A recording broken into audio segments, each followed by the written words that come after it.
In California's Central Valley, they walk, a group of children out of place against the backdrop of watchtowers and fences topped with razor wire.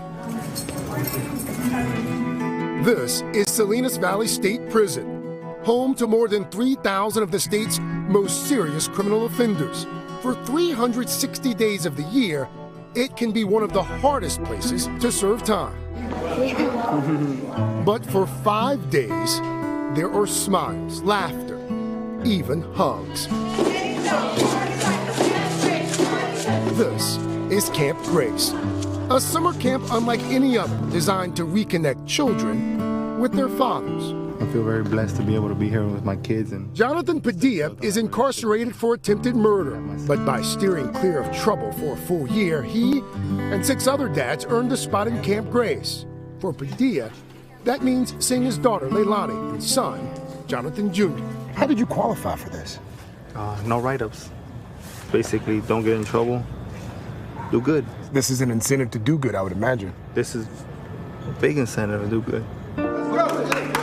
There are no saints among the men here. Many are in for long sentences. But organizers say that the children shouldn't be punished along with their parents.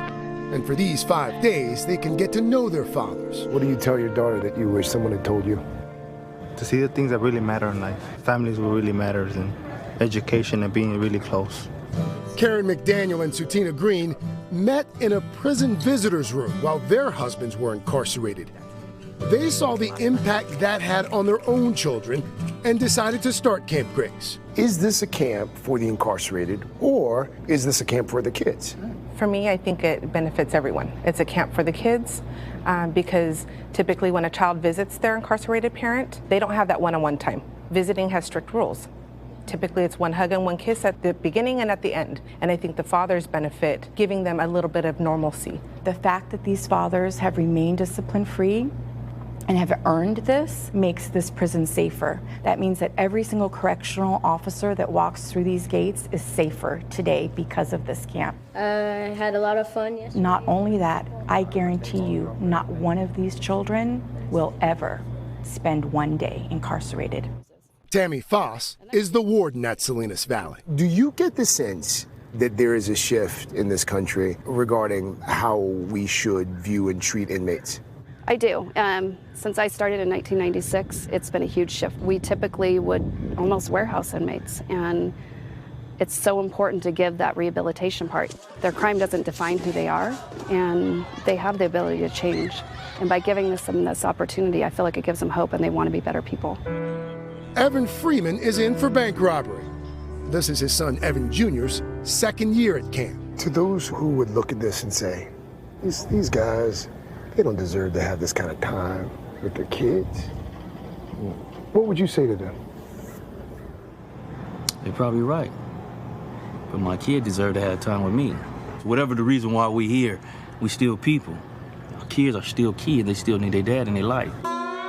In a place where the men have nothing but time, the 5 days slip by quickly.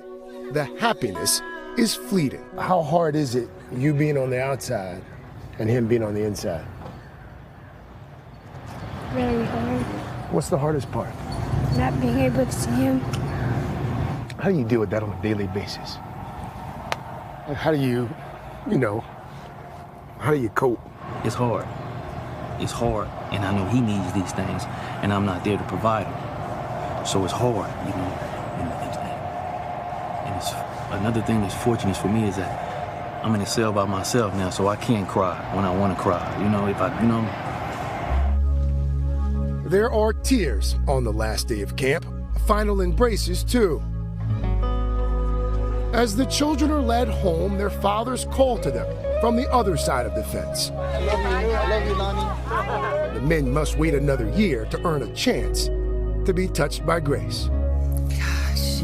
Oh, wow. The organizers say that there's another benefit, and it wasn't something that I considered going into it. The kids. So when your dad or mother, in some cases, when they're sentenced to 20, 30, sometimes 40 years, and you're the child of an inmate, there's a stigma that's attached to that. So during the course of the summer camp, they form bonds with these other kids, and they become friends, and they have like their own social media together. But they become like besties with the other kids who have parents who are incarcerated. It's such a sensible thing to do, and just seems to have such an incredible benefit to everyone who's touched by it. Those kids have to wait a full year for the camp to start up. Can they just go and visit? They can go and visit, but when you have the traditional visitation, you don't get that. Sure. Yeah, you don't get the one-on-one time. But yeah, they can go and visit. Wow, but, it really is. Not only are we taking a look at criminal justice reform this week, our friends over at USA Today are doing it as well. We're going to talk about their Lifers series with one of the reporters behind it later this morning at 11 a.m. on MSNBC. Craig, that was an incredible story. Really Thank you so much. And tonight there's a special Dateline. You can see more of Lester's reporting from inside the nation's largest maximum security prison. This entire series really opens eyes and I think is thought-provoking for all of us. I really encourage you to watch it 10, 9 Central right here on NBC. Yeah, Craig, that was a great story. I think so.